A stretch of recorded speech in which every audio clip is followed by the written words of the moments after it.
Hello and welcome to INCWorks.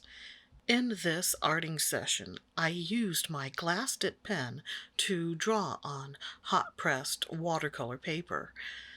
The pen is from a gift box, and you can see my first impressions in a previous video.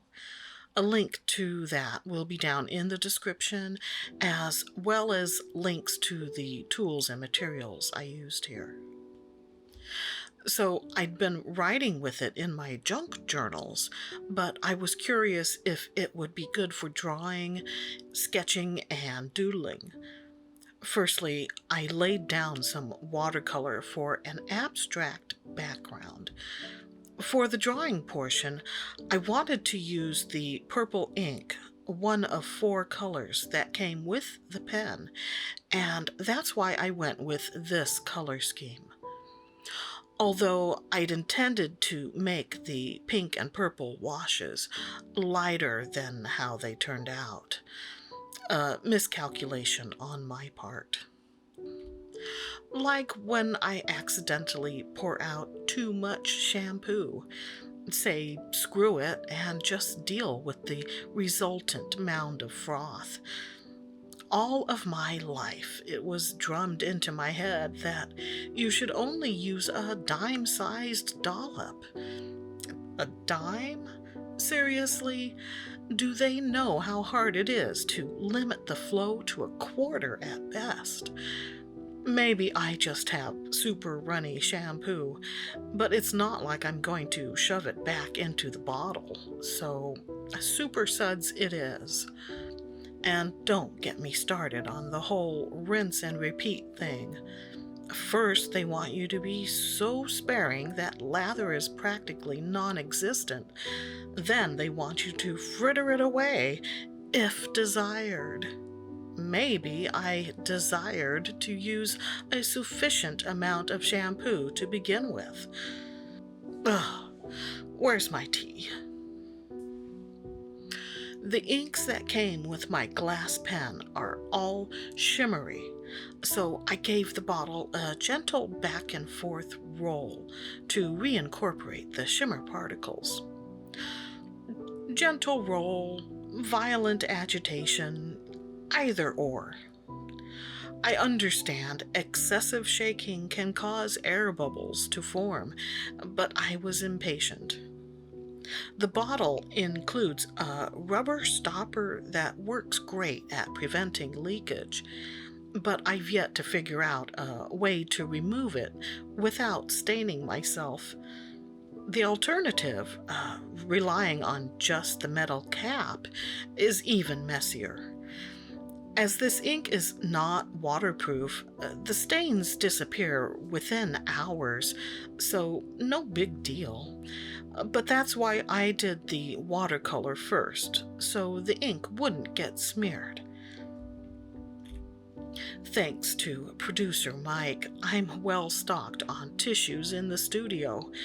It's a bummer not having any at hand when you need to dab off a loaded brush. Or worse, when you're having a sneezing fit and have to tuck your face inside the collar of your shirt, which means you get to feel that wetness against your neck. I think we can all agree that is not cool.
This hot-pressed paper was plenty smooth, and the drawing experience was mostly enjoyable.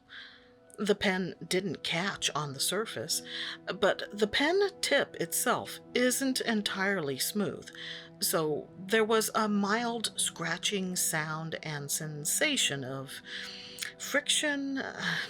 That's too strong a word. I'm not yet familiar with pens and their lingo, so I can't really give an informed opinion. I mean, I don't even know if slight scratchiness is necessarily undesirable. All I can say is that none of that marred my experience, and I'll likely do more drawing with this pen. The only reservation I have, in the back of my mind, there's always the fear that, with it being glass and all, one of these days I'm going to break it. Then I'd pull a new Mrs. De Winter and hide it away until our housekeeper threatens to fire the staff for thievery, and I'd have to fess up, all red-faced, that I broke it. Wait, we don't have a housekeeper or staff. I can break things all freaking day. By the way, is it me, or was Mr. De Winter a jerk? I don't recall reading Rebecca, and it's been a while since watching the movie versions, but surely he could have been a lot more considerate instead of being all mysteriously tragic and uncommunicative. Then they might have nipped the Danvers dilemma early on and still had a house to live in by the end of the story. The last couple of days brought blustery winds that knocked the leaves off our trees. It's always a strange feeling looking out the kitchen window and thinking something is different, but you can't quite put your finger on it until you lock eyes with your neighbor in her kitchen. That's when you remember that bare trees means full exposure, but you don't want to appear rude, so you maintain eye contact while slowly closing your blinds.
A glass pen isn't necessarily life-changing. I mean, it's just another tool for writing and creating, right? But part of the fun of this whole arting thing is exploring different ways to express your creativity, and I think this qualifies. And since they seem to be available in a range of affordable options, even if I break it, replacement need not be costly. Wow, that was weird phrasing. Note to self: have a word with my writers! Exclamation mark.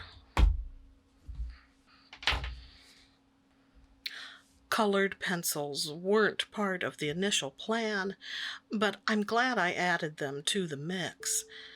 They improved the piece, I think. The thing is, when that happens, I wonder if I'm obligated to add the mixed media disclaimer somewhere, because you never know when someone's gonna come in and blast you for not listing each and every item you used in the title. Look, these titles are long enough, and filling out all the info boxes during the upload process gives me too much anxiety as it is. Oh, yeah, that helps. I'm more than happy to share this experience, especially since I got to unload some stuff. Hey, we all know it's not good to keep things inside, even if it means wearing a sneeze-covered shirt, preferably your own. And until next time, stay artsy, my friends.